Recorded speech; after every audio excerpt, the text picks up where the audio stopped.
The gunshot echoed across the Montana prairie as Vivian Winters stumbled through the tall grass, one hand clutching her swollen belly, the other desperately holding up her torn skirts. June 1876 was proving to be the cruelest month of her 22 years of life, the promise of motherhood now overshadowed by terror as she fled from the men who had burned her home and murdered her father. Garrett Ingram heard the distant shot from where he was mending fences on the northern edge of his modest ranch. At 30, he'd seen enough trouble to know when something wasn't right. He squinted against the setting sun, his weathered hand shading his eyes as he scanned the horizon. That's when he spotted her, a lone figure stumbling across the open plains, clearly in distress. Swinging onto his Palomino stallion without bothering with a saddle, Garrett urged the horse forward. As he drew closer, he could see she was young, heavily pregnant, and terrified. Her face was smudged with soot, her blonde hair falling in tangled disarray around her shoulders, and her blue calico dress was torn and dirty. "Miss, are you hurt?" he called out, slowing his horse as he approached. Vivian spun around, nearly losing her balance as she backed away, her eyes wide with fear. "Please," she gasped. "They're coming. They killed Papa, burned everything." Before she could say more, she swayed dangerously. Garrett dismounted in one fluid motion, catching her just before she collapsed. He noted the exhaustion in her face, the dried tears that had carved clean tracks through the dirt on her cheeks, and most concerning, the blood that stained the hem of her dress. "Easy now," he said gently, helping her sit on the ground. "Who's after you?" "Barton's men," she whispered, clutching her belly protectively. "They want our land, the gold. Papa wouldn't sell, so they—" Her voice broke, and fresh tears spilled down her cheeks. Garrett knew of Maxwell Barton, a ruthless land baron who'd been buying or taking every promising piece of property in the territory. The man had no conscience, only ambition. "How far along are you?" he asked, nodding toward her belly. 8 months, she replied, wincing as she shifted position. "My husband died in a mining accident 3 months ago. Papa and I were going to raise the baby together, but now—" She looked back fearfully in the direction she'd come from. In the distance, Garrett could see dust-rising riders approaching. Making a split-second decision that would alter the course of both their lives, he helped her to her feet. "Can you ride?" She nodded weakly. "Then we'd best get moving." He helped her onto his horse before swinging up behind her. "I'm Garrett Ingram. I've got a small spread about 2 miles west of here." "Vivian Winters," she whispered, her body trembling against his. "They'll keep looking for me." "Let them look," Garrett said grimly, urging his horse into a gallop. "You'll have a home here, madam, you and your little one both." As they rode toward his ranch, Vivian leaned back against his chest, too exhausted to do anything but trust this stranger who had appeared like an answer to a desperate prayer. She didn't know then that the journey they were beginning would lead them through danger, healing, and eventually to love deeper than either had imagined possible. Garrett's ranch came into view just as the sun was sinking below the horizon, a modest homestead with a sturdy cabin, a small barn, and corrals for the horses. It wasn't much, but he'd built it with his own hands over the past 5 years, and pride swelled in his chest even as concern for the woman in his arms consumed his thoughts. "We're here," he said softly, realizing she'd nearly fallen asleep against him. "Just a little further." Vivian roused herself, taking in the simple beauty of the place. After the horror of the day, the peaceful ranch seemed almost unreal. "It's lovely," she murmured. Garrett helped her down from the horse, steadying her when her legs threatened to give way. "Let's get you inside. You need rest and something to eat." The interior of the cabin was neat and functional, a testament to Garrett's orderly nature. A stone fireplace dominated one wall, a sturdy table with 4 chairs sat in the center, and a small kitchen area occupied one corner. A doorway led to what appeared to be a bedroom, and a ladder reached up to a loft space. "You can take my bed," Garrett said, guiding her to the small bedroom. "I'll sleep in the loft." Too exhausted to protest, Vivian sank onto the edge of the bed. Now that they were safely inside, the full weight of the day's events crashed down upon her. Her father was dead. Her home was gone. She was about to have a baby, and she had nowhere to go. A sob escaped her lips before she could stop it. Garrett stood awkwardly in the doorway, his hat in his hands. He wasn't accustomed to comforting distressed women, especially pregnant ones, but something about Vivian's quiet dignity in the face of such tragedy moved him. "I'll fetch some water so you can wash up," he said gently, "and I'll fix something to eat. You need to keep up your strength, for the baby." Vivian nodded, wiping her tears with the back of her hand. "Thank you, Mr. Ingram. I don't know what I would have done if you hadn't come along." "Garrett," he corrected, "and there's no need for thanks. It's what any decent man would do." But they both knew that wasn't true. In the harsh reality of the frontier, decency was often as scarce as rain in August. After Garrett left to prepare food, Vivian washed her face and hands in the basin he provided. The cool water revived her somewhat, and she took the opportunity to look around his bedroom. It was simple but comfortable, with a handmade quilt on the bed and a small chest of drawers. On top of the chest sat a daguerreotype of a young woman with a gentle smile. His wife, perhaps? Vivian wondered if she was dead, or if he was a married man who had taken pity on her. When she emerged from the bedroom, Garrett was at the stove, stirring a pot of stew. He'd lit several oil lamps, casting a warm glow throughout the cabin. "Feel a bit better?" he asked, glancing up. "Yes, thank you," she hesitated. "I saw the photograph in your room." "Your wife?" A shadow passed over his face. "My sister, Ellie. She died of fever 3 years ago. It was just the two of us after our parents passed." "I'm sorry," Vivian said softly. "I didn't mean to pry." Garrett shook his head. "No need to apologize. Sit down. The stew's nearly ready." As they ate, Vivian told Garrett her story. How her husband, Thomas, had come west to make his fortune in the gold fields, bringing her with him. How he died in a mining tunnel collapse, leaving her alone and pregnant. How her father had journeyed from Ohio to help her, using his life savings to buy a small homestead where they could raise the baby together. "We were just getting settled when Barton's men showed up," she explained, her voice growing strained. "They said there was gold on our property and Barton wanted to buy us out. Papa refused, said that land was for his grandchild's future." She paused, struggling to continue. "This morning they came back with torches. Papa tried to stop them, and they shot him. I ran out the back while the house was burning. I've been running ever since." Garrett's jaw tightened as he listened. Maxwell Barton had been terrorizing small landowners throughout the territory, but murder was a new low, even for him. "The law won't do much," he said grimly. "Sheriff Holden's in Barton's pocket." "Then what can I do?" Vivian asked, her hand instinctively moving to her belly. "My baby is due in a matter of weeks." Garrett considered for a moment before answering. "For now, you stay here where it's safe. After the baby comes, we'll figure out the next step." He paused, then added, "I meant what I said earlier. You'll have a home here, Vivian, for as long as you need it." The sincerity in his voice brought fresh tears to her eyes. "You don't even know me." "I know enough," he replied simply. "Get some rest now. Tomorrow will be soon enough to worry about the future." That night, as Garrett lay in the loft listening to the occasional sounds of Vivian shifting in his bed below, he wondered what he'd gotten himself into. He'd lived alone since Ellie died, and he'd grown accustomed to the solitude. Now he had a pregnant widow under his roof, with killers potentially on their trail.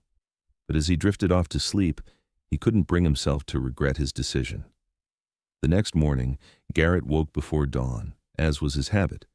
He moved quietly around the cabin, building a fresh fire and putting coffee on to boil before heading out to tend the livestock. By the time he returned, the sun was up and Vivian was awake, attempting to prepare breakfast despite her obvious discomfort. "You shouldn't be on your feet," he admonished gently. Taking the skillet from her hands, "Sit down. I've been cooking for myself for years."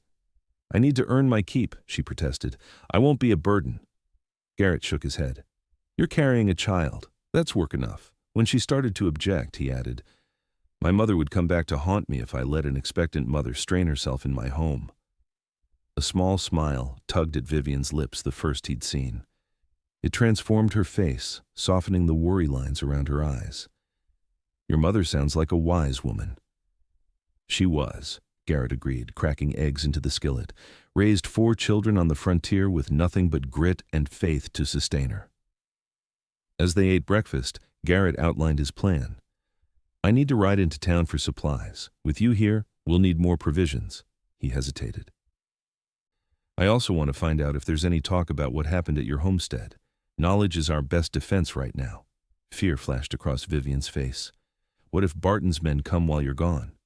"They won't find you," Garrett assured her. "The cabin isn't visible from the main trail, and I don't advertise my presence here. But just to be safe." He crossed to a cabinet and removed a shotgun, checking that it was loaded before placing it on the table. "Do you know how to use this?" Vivian nodded. "Papa taught me, but I pray it won't be necessary." "As do I," Garrett said grimly. "I should be back by mid-afternoon. Bar the door behind me and don't open it for anyone but me." After Garrett left, Vivian secured the door as instructed and set about exploring the cabin more thoroughly. Despite his protestations, she couldn't sit idle while he was providing her shelter. She noticed that while the cabin was orderly, it lacked the warmth of a woman's touch. The curtains were practical but faded, the furniture functional but bare of any decorative touches. In the kitchen area, she found flour, sugar, and other baking staples. With nothing else to occupy her mind, she decided to surprise Garrett with fresh bread upon his return. As she worked, kneading the dough with practiced hands, she found herself wondering about the man who had so readily opened his home to her. He was handsome in a rugged way, with sun-browned skin and eyes the color of a summer storm. His hands were calloused from hard work, yet he'd been extraordinarily gentle when helping her. There was a sadness about him, too, a loneliness she recognized because she carried it herself. The baby kicked vigorously, and Vivian paused to rub her belly. "Hush now, little one," she murmured. "We're safe here." But even as she said the words, she wondered how long that safety would last. In town, Garrett moved carefully through the general store, selecting items he thought Vivian might need. He added extra flour, sugar, and coffee to his usual order, along with some dried fruit and a length of soft flannel that could be made into baby clothes. "Stocking up, Ingram?" asked the storekeeper, Jonas Murphy, as he tallied the items. "Don't usually see you buying this much at once." "Winter comes early in these parts," Garrett replied noncommittally. "Best to be prepared." Murphy nodded, accepting the explanation without question. As he wrapped the purchases, he lowered his voice. "Heard about what happened out at the old Pearson place yesterday? New fella and his daughter had just moved in." Garrett kept his expression neutral. "Can't say that I have." "Burned to the ground," Murphy continued. "They're saying it was Indians, but—" He shook his head. "Doesn't feel right. Found the old man's body in the ashes, shot through the heart. No sign of the daughter, though some are saying she was carrying a child." "Terrible business," Garrett murmured, his heart racing. "Any posse formed to look for her?" "Barton's got some men out searching. Says he's concerned for her safety." Murphy's tone made it clear he wasn't convinced. "Sheriff's not doing much, says if Indians took her, she's likely dead already." Garrett paid for his purchases and loaded them onto his horse, his mind working furiously. So Barton was actively searching for Vivian, using the pretext of concern to cover his true intentions. That complicated matters. As he mounted his horse to leave town, a voice called out to him, "Ingram, hold up there!" Garrett turned to see Maxwell Barton himself approaching, flanked by two of his men. At 50, Barton was an imposing figure, tall and broad-shouldered, with a thick mustache and cold eyes that missed nothing. "Mr. Barton," Garrett acknowledged with a curt nod. "Quite a load of supplies you're carrying," Barton observed, his gaze sweeping over the packages. "Expecting company?" "Just preparing for winter," Garrett replied evenly. Barton studied him for a moment. "You know, I've had my eye on your little spread for some time. Fits nicely with my expansion plans. I'd be willing to make you a generous offer." "Not interested in selling," Garrett said. "If you'll excuse me, I've got chores waiting." As he turned to leave, Barton's voice stopped him again. "Been some trouble in these parts lately. Indians burned out a homestead just yesterday, killed the man, and took his daughter. Pretty young thing, I hear, and in a delicate condition. Shame." Garrett met Barton's gaze steadily. "Is that so?" "Indeed. My men are searching for her now. Civic duty and all that."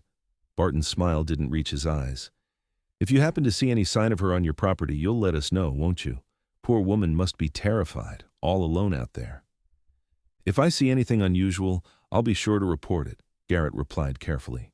Barton nodded, apparently satisfied. "See that you do. Good day, Ingram." As Garrett rode away, He could feel Barton's eyes boring into his back. The man suspected something, or at the very least was casting a wide net. Either way, it meant danger for Vivian. When he reached the ranch, the smell of fresh bread greeted him as he entered the cabin.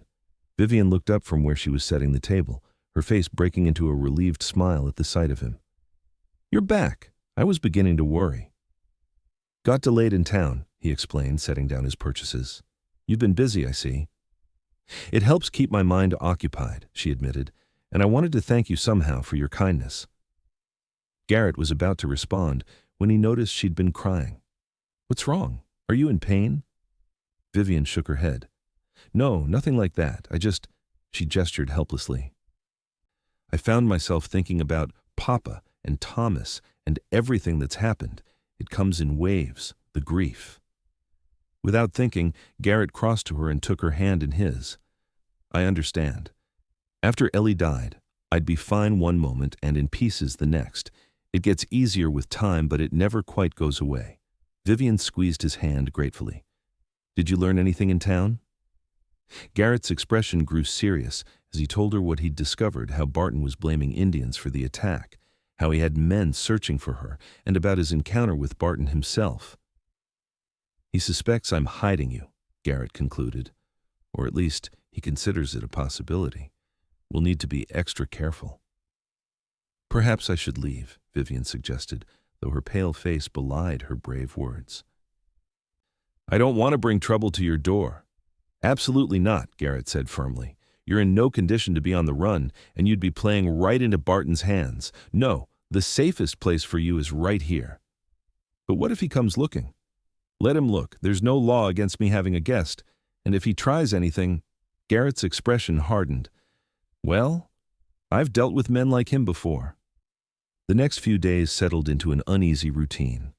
Garrett worked his ranch during the day, always within sight of the cabin, while Vivian rested and prepared for the baby's arrival. In the evenings, they would sit by the fire, talking long into the night. Garrett told her about his childhood in Missouri, his journey west after the war, and his dreams of building the ranch into something substantial. Vivian shared stories of her life in Ohio, her whirlwind romance with Thomas, and her hopes for her child's future. Gradually, the wariness between them gave way to genuine companionship. Garrett found himself looking forward to their evening conversations, to the sound of her laughter when he recounted some mishap with the livestock, to the way her eyes lit up when she spoke of the baby. And Vivian, for her part, began to see beyond the gruff exterior to the kind, honorable man beneath. One evening, as a thunderstorm raged outside, Vivian winced and placed her hand on her belly. Garrett noticed immediately. "Is it time?" he asked, alarm evident in his voice. She shook her head, smiling at his concern. "No, just practicing contractions. The doctor in town told me they might start weeks before the actual birth." Garrett relaxed slightly, though he still watched her carefully. "Is there anything I can do?" "Actually," Vivian said hesitantly, "I've been thinking. If something happens and you need to fetch the doctor, I should probably show you what needs to be done." For the next hour, she instructed him on the basics of childbirth, what signs to look for, how to time contractions, what supplies they would need. Garrett listened intently, his face serious, occasionally asking questions to ensure he understood. "Most likely, everything will be fine and we'll have time to get the doctor," Vivian assured him, seeing his worried expression. "But it's good to be prepared." "I sent a telegram to Doc Wilson yesterday," Garrett admitted. "Asked him to be ready to ride out here when the time comes. He's discreet, won't mention it to anyone." Vivian's eyes filled with tears at this evidence of his thoughtfulness. "Thank you." The storm continued to lash the cabin, rain drumming on the roof and wind howling around the corners. A particularly loud crack of thunder made Vivian jump, and Garrett instinctively moved closer, his arm going around her shoulders. "It's all right," he murmured. "Just nature putting on a show." In the dim light of the fire, their eyes met, and something shifted between them, a recognition of feelings that had been growing unacknowledged.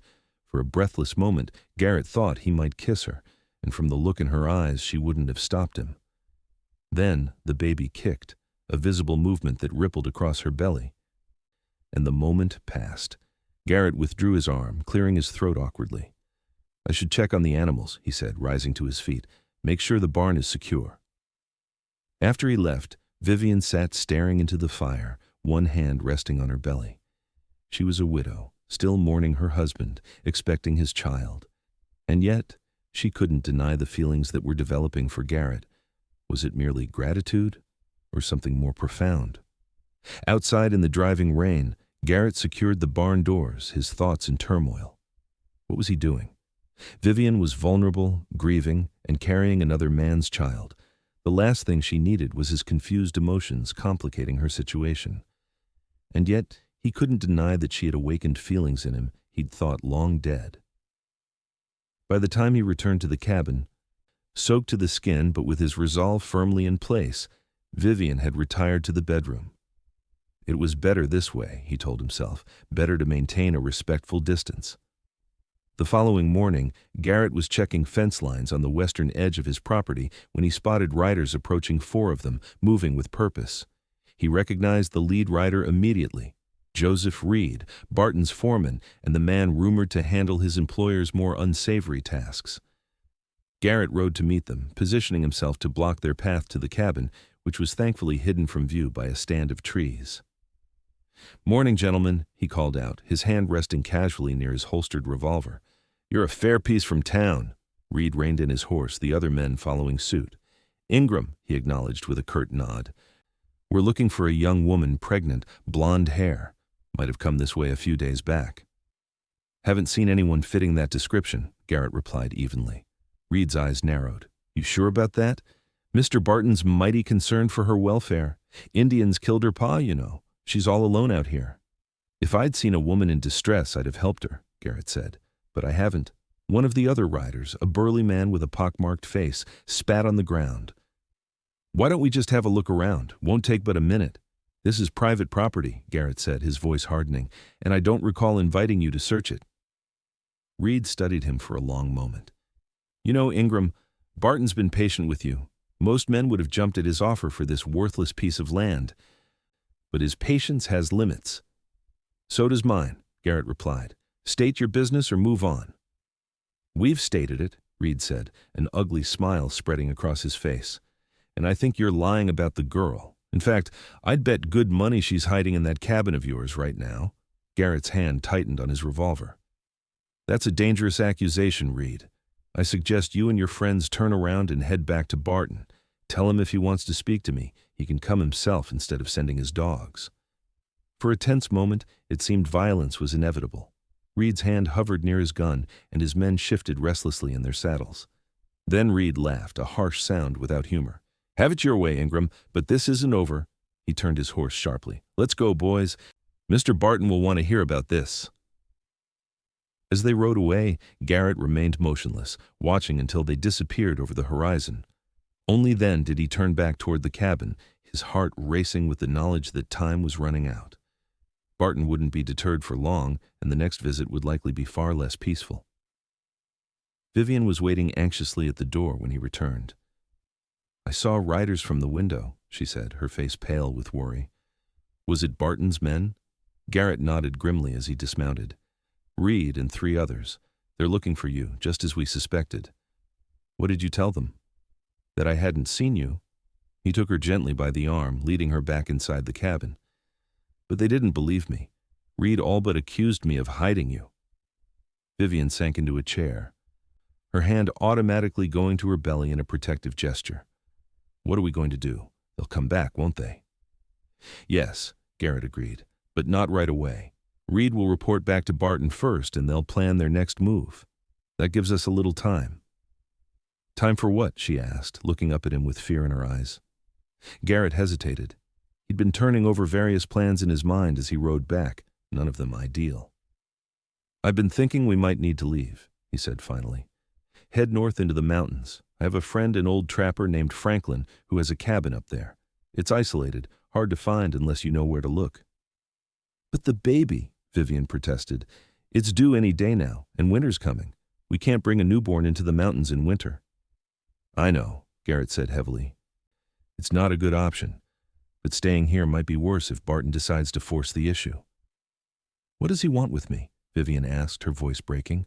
"The homestead is gone. Papa is dead. What more can he take from me?" Garrett sat down across from her, taking her trembling hands in his. I suspect he wants to make sure there are no witnesses to what his men did. A pregnant widow's testimony about watching her father murdered and her home burned would carry weight, even with a corrupt sheriff. So he wants me dead, Vivian whispered. I won't let that happen, Garrett said fiercely. I promise you that, Vivian. Their eyes met, and the intensity of his gaze made her breath catch. Without thinking, she leaned forward, her hand moving to his cheek. Why are you doing this, Garrett? Why risk everything for someone you barely know? For a moment he couldn't answer, too caught up in the feel of her hand against his skin. Then softly, he said, Because from the moment I saw you stumbling across that field, something inside me recognized you, like I'd been waiting for you without knowing it. Vivian's eyes widened at his confession. Garrett, Whatever she was about to say was cut off by a sharp gasp as she doubled over, clutching her belly. Oh, Garrett was on his feet instantly. What is it? The baby? She nodded, her face contorted in pain. I think, yes, my water just broke. For a brief moment, panic flashed across Garrett's face. Then he took a deep breath, steadying himself. All right, we can handle this. I'll ride for Doc Wilson right away. No! Vivian grabbed his arm. Don't leave me alone. Not with Barton's men out there, please. Garrett hesitated, torn between the need to get her medical help and her obvious fear. Another contraction hit, making her cry out, and his decision was made. I'll stay, he promised. We'll do this together. What followed were the longest hours of Garrett's life. He helped Vivian to the bed, gathered the supplies she'd shown him, and boiled water as she'd instructed. Between contractions, she guided him, her voice remarkably calm despite the pain she was enduring. As night fell, the labor intensified, and Vivian's calm instructions gave way to cries of pain that tore at Garrett's heart. You're doing wonderfully, he assured her, wiping her forehead with a cool cloth. Just a little longer now. I can't, she sobbed as another contraction ripped through her. I can't do it. Yes, you can, Garrett insisted, squeezing her hand. You're the strongest woman I've ever known, Vivian Winters. You survived losing your husband, losing your father, and fleeing for your life. This baby is lucky to have you for a mother, and you're going to meet him or her very soon. His words seemed to give her renewed strength. With a determined nod, she bore down with the next contraction, her face flushed with effort.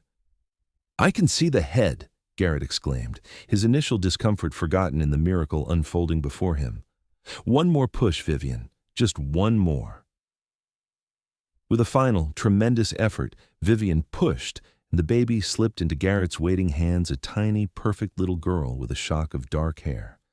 For a breathless moment, the infant was silent, and then she let out a lusty cry that filled the cabin. A girl, Garrett said, his voice thick with emotion as he wrapped the baby in the soft flannel he'd purchased. You have a daughter, Vivian. Tears streamed down Vivian's face as he placed the baby in her arms. Hello, little one, she whispered. Oh, you're beautiful. Garrett watched them together, his heart so full it threatened to burst. In that moment, he knew with absolute certainty that he would do anything to protect these two precious lives, even at the cost of his own. After helping Vivian clean up and making sure both mother and baby were comfortable, Garrett stepped outside to clear his head. The night was clear and cold, stars blazing overhead in the vast Montana sky. He took a deep breath of the crisp air, trying to process the events of the day. Inside that cabin was a new life, a tiny, perfect little girl who had come into the world against all odds. And her mother, a woman of such courage and grace that she had captured his heart in a matter of days. They were his responsibility now, his to protect and care for. The thought terrified and exhilarated him in equal measure. As he stood there contemplating this new reality, a movement in the distance caught his eye, the flicker of torches moving across the prairie. His blood ran cold. Barton's men were coming, and from the looks of it, there were more than 4 this time. Rushing back inside, he found Vivian dozing with the baby nestled against her chest. It broke his heart to disturb them, but there was no time to lose. Vivian, he said urgently, touching her shoulder, wake up, we need to move. She blinked up at him, confusion giving way to alarm at his expression. What is it? Barton's men are coming, a dozen or more, with torches. We have maybe 20 minutes before they reach the ranch. Fear flashed across her face as she clutched the baby tighter. But I can't. I just gave birth. I can barely stand. I know, Garrett said grimly, but we have no choice. They'll burn the cabin with us in it if they find us here. Moving swiftly, he gathered essentials: blankets, food, the baby's things, his rifle, and ammunition. Vivian struggled to sit up, her face pale with the effort. I'll carry you both, Garrett assured her, helping her wrap the baby securely against her chest. We'll take the wagon as far as the creek, then follow it up into the hills on foot. There are caves there where we can hide. And after that? Vivian asked, her voice weak but determined. Garrett met her gaze steadily. One problem at a time. First, we survive this night. He helped her into the wagon, making a nest of blankets to cushion her and the baby. The infant whimpered softly but didn't fully wake, a small mercy for which Garrett was profoundly grateful. After hitching up his most reliable horse, he climbed onto the driver's seat and urged the animal forward, choosing a route that would take them away from the approaching riders. They had barely cleared the property when flames erupted behind them, Barton's men setting fire to the barn. Vivian gasped at the sight, and Garrett urged the horse to move faster, knowing it was only a matter of time before they discovered the cabin empty and began searching the surrounding area. The wagon jostled over the rough terrain, each bump causing Vivian to wince in pain. Garrett's heart ached for her discomfort, but there was nothing to be done about it now. Survival had to take precedence over comfort. They reached the creek just as shouts echoed across the prairie. Barton's men had discovered their absence and were organizing a search. Garrett helped Vivian and the baby from the wagon, then unhitched the horse. I'm going to send him running, he explained, slapping the animal's flank to startle it into motion. With luck, they'll follow the wagon tracks and then chase after him, thinking we're still aboard. The horse galloped away, the empty wagon bouncing behind it. Garrett turned back to Vivian, who was swaying on her feet, the baby clutched protectively to her chest. I need to carry you now, he said gently. It's not far to the caves. Without waiting for a response, he swept her into his arms, cradling her against his chest. She was lighter than he expected, despite having just given birth. The baby stirred between them, but remained mercifully quiet. Moving as quickly as he dared, Garrett followed the creek upstream, keeping to the water to hide their tracks. The shouts behind them grew more distant, suggesting their ruse had worked for now. But Garrett knew Reed was no fool. Eventually, he would realize the deception and begin a more thorough search.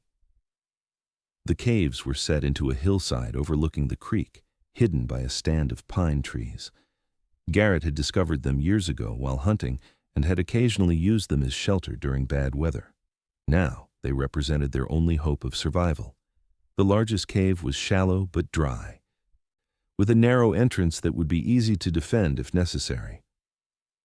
Garrett set Vivian down on a soft bed of pine needles, then quickly built a small fire near the entrance, where the smoke would dissipate through cracks in the rock without being visible from below. Rest now, he told her, covering her and the baby with a blanket. I'll keep watch. Vivian reached out, catching his hand. What about you? You need rest too. Later, he promised, squeezing her fingers. Sleep while you can. As Vivian and the baby dozed, Garrett positioned himself near the cave entrance, rifle across his knees. From this vantage point, he could see down to the creek and across to where his ranch stood or had stood. In the distance, flames still flickered, illuminating the night sky with an eerie glow. Everything he had built over the past 5 years was being reduced to ashes. Strangely, he found he didn't care as much as he might have expected. Material possessions could be replaced. The woman and child sleeping behind him could not. Dawn was breaking when Vivian stirred, the baby beginning to fuss in her arms. Garrett moved to her side, offering water from his canteen. How are you feeling? He asked, his voice rough from the long night's vigil. Sore, she admitted, but alive thanks to you. She looked down at her daughter, who was now awake and squirming. She needs to be fed and changed. Garrett nodded, turning away to give them privacy. As he watched the sunrise painting the hills in gold and pink, he tried to formulate a plan. They couldn't stay in the caves indefinitely. Vivian needed proper rest and care after childbirth, and the baby needed a warm, safe place to thrive. But returning to what was left of his ranch was out of the question, and heading into town would be walking straight into Barton's hands. "What are you thinking?" Vivian asked softly once the baby had finished nursing. Garrett turned back to find her watching him, the infant contentedly nestled against her shoulder. The sight stirred something deep within him, a longing for things he'd never allowed himself to want before. "I'm thinking we need to leave this territory," he said finally. "Barton's reach is too long here. We could head north to Montana territory or west to Oregon, start fresh somewhere Barton can't find us." "We?" Vivian asked, her eyes searching his face. Garrett knelt beside her, his heart pounding. "Yes, we, if you'll have me." He took a deep breath before continuing. "Vivian, I know this isn't the right time or place, but I need you to know these past days with you have changed me. I never expected to feel this way again, but I love you. And I already love this little girl, as if she were my own." Tears welled in Vivian's eyes. "Garrett, A gunshot cracked through the morning air, the bullet striking the rock just outside the cave entrance. Garrett reacted instantly, pushing Vivian further back into the shadows and raising his rifle. "Stay down," he ordered, his voice hard with tension. "They've found us." From below, Reed's voice called up. "Come on out, Ingram. We know you're up there with the woman." Garrett's mind raced.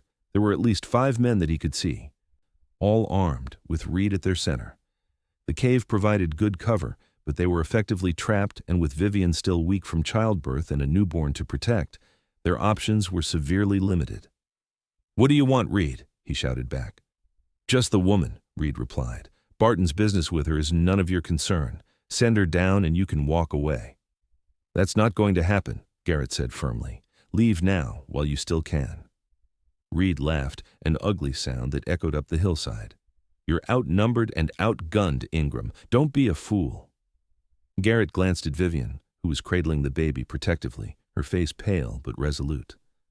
"I'm not letting them take you," he said softly, "no matter what happens." "I know," she whispered. "I trust you, Garrett." Those simple words strengthened his resolve.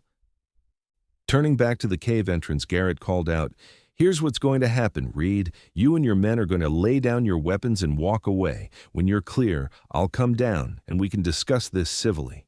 More laughter from below. "That's not how this works, and you know it. We're coming up to get her, Ingram. Last chance to be sensible." Garrett raised his rifle, sighting down the barrel at Reed. "First man who takes a step up this hill dies." For a tense moment, no one moved. Then Reed signaled to his men, who began to spread out, seeking cover among the rocks and trees at the base of the hill. Garrett knew what they were planning, a coordinated rush from multiple directions, making it impossible for him to stop them all. He was about to fire a warning shot when a new voice rang out from the trees behind Reed's men. "That's far enough." All heads turned to see Sheriff Holden emerge from the forest, accompanied by a dozen armed men, not deputies, but ordinary townspeople. Among them was Doc Wilson, who had evidently raised the alarm after Garrett failed to meet him as arranged. "What's the meaning of this, Sheriff?" Reed demanded. "We're pursuing fugitives on Mr. Barton's behalf." "Is that so?" Holden replied skeptically. "Because from where I'm standing, it looks like you're threatening a man and woman who've done nothing wrong." "The woman is a witness to murder," one of the townsmen called out. "Doc Wilson told us everything, how her father was killed by Barton's men, not Indians as they claimed, how they burned her home to cover up their crime." Reed's face darkened. "You're making dangerous accusations without proof." "We have proof," the sheriff countered. "One of your own men got religion last night, Reed. Came to my office confessing everything, how Barton ordered him and the others to drive the Winters family off their land by any means necessary. How you shot the old man when he resisted." Murmurs ran through the crowd of townspeople, their expressions growing angrier by the moment. Barton's tyranny had affected many of them in smaller ways over the years, and this latest atrocity had finally pushed them to action. "Lay down your weapons," Sheriff Holden ordered Reed and his men. "You're under arrest for murder, arson, and attempted murder." For a moment, it seemed Reed might resist. His hand hovered near his gun, and his men looked to him for direction. Then, seeing the determination in the faces of the townspeople, he slowly raised his hands in surrender. "Barton won't stand for this," he warned as the sheriff approached to disarm him. You're signing your own death warrants. Barton's days of ruling this territory through fear are over, Holden replied grimly. I've already telegraphed the federal marshal in Helena. He'll be here by week's end to take Barton into custody. As Reed and his men were led away, Doc Wilson hurried up the hill to the cave. Garrett, are you and the lady all right? Garrett lowered his rifle, relief flooding through him. We're here, Doc. Vivian's had her baby, a little girl. They both need medical attention. The doctor entered the cave, his experienced eyes quickly assessing Vivian's condition. She needs rest and proper care, he confirmed after a brief examination. And this little one seems healthy, though I'd like to check her more thoroughly once we get you both somewhere comfortable. He looked at Garrett. Your ranch. Burned, Garrett said shortly. Everything's gone. Not everything, Doc Wilson corrected him, glancing meaningfully at Vivian and the baby. The things that matter are right here, son. As they made their way down the hill, supported by the doctor and several townspeople, Vivian leaned against Garrett's side. What happens now? She asked softly. Garrett looked down at her, at the tiny bundle in her arms, and felt a certainty he'd never experienced before. Now we rebuild. Together. Over the following months, that's exactly what they did. The people of the town, finally free from Barton's oppressive influence, rallied around them. Men helped Garrett clear the burned ruins of his ranch and raise a new cabin larger than before, with a proper bedroom for the baby and a small parlor where Vivian could entertain visitors. Women brought food, clothes, and baby items, ensuring that little Eleanor Thomas Winters, named for Garrett's sister, and Vivian's late husband, wanted for nothing. Barton was eventually tried and convicted of multiple counts of fraud, extortion, and conspiracy to commit murder. Reed and his men received similar sentences, effectively ending their reign of terror over the territory. Vivian's testimony proved crucial in securing these convictions, her quiet dignity on the witness stand moving even the most hardened observers. Through it all, Garrett remained by her side, supporting her in public and comforting her in private when the memories became too painful. They developed a partnership based on mutual respect and growing affection, taking each day as it came and gradually building a life together. On a crisp autumn evening, with Eleanor Ellie, as they called her, sleeping peacefully in her cradle, Garrett took Vivian's hand as they sat on the porch of their new home. I've been thinking, he began hesitantly, about what I said in the cave that morning before Reed showed up. Vivian's cheeks flushed pink. I remember. I meant it, Garrett said simply. I love you, Vivian, and I love Ellie as if she were my own daughter. I know it may seem too soon, and if you need more time, I understand, but I would be honored if you would consider becoming my wife. For a long moment, Vivian was silent, her eyes reflecting the golden light of the setting sun. Then she squeezed his hand, a smile blooming on her face. When you found me that day, running for my life, you said I would have a home here, she reminded him softly. What you didn't know, what I didn't know myself then, was that home isn't a place. It's a feeling. And Garrett, when I'm with you, I'm home. She leaned forward, pressing her lips gently to his. Yes, she whispered against his mouth. Yes, I'll marry you. They were wed the following spring, with Ellie, now crawling and beginning to form words, serving as their only attendant. The ceremony was simple but joyous, attended by nearly everyone in town. Doc Wilson, who had become a dear friend, gave the bride away, and Sheriff Holden, much reformed since Barton's downfall, served as best man. As they exchanged vows under a bower of wildflowers, Garrett looked into Vivian's eyes and saw their future reflected there, years of love and laughter, of challenges overcome together, of watching Ellie grow into a strong, independent woman like her mother. There would be more children too, God-willing brothers and sisters for Ellie, filling their home with noise and joy. That night, as they stood on the porch of their cabin, Vivian in his arms and the vast Montana sky ablaze with stars above them, Garrett marveled at how completely his life had changed in less than a year. From solitary rancher to husband and father, from a man who had resigned himself to loneliness to one whose heart overflowed with love. What are you thinking about? Vivian asked, tilting her face up to his. Garrett smiled, pulling her closer. I'm thinking that when I found you that day, I was the one who was saved. 10 years later, Garrett sat on that same porch, watching his children play in the yard of what had become a prosperous ranch. Ellie, now a spirited 10-year-old with her father's dark hair and her mother's gentle smile, was teaching her younger brothers 8-year-old James and 6-year-old William how to lasso a fence post. Their youngest, 3-year-old Sarah, sat on Vivian's lap, listening intently as her mother read from a well-worn book of fairy tales. The ranch had flourished under their joint care, expanding to 3 times its original size. Garrett raised horses now, fine stock that commanded top prices throughout the territory. Vivian had started a small school in town, teaching the children of ranchers and townspeople alike the value of education. As the sun began to set, painting the sky in shades of pink and gold, Vivian called the children in for supper. They came running, flushed with play and hungry as always. Garrett rose to help herd them inside, catching Vivian's hand as she passed. I love you, he said simply, the words no less heartfelt for having been repeated countless times over the years. And I love you, she replied, her eyes shining with the same warmth they had shone on that long-ago day when she had first realized that the stranger who had offered her shelter had also captured her heart. Together, they followed their children into the warm, bright home they had built, not just the physical structure, but the family within it. A family born of chance, forged in adversity, and sustained by love. A family that had begun with 2 simple words spoken by a cowboy to a pregnant woman chased from her home. You'll have one here.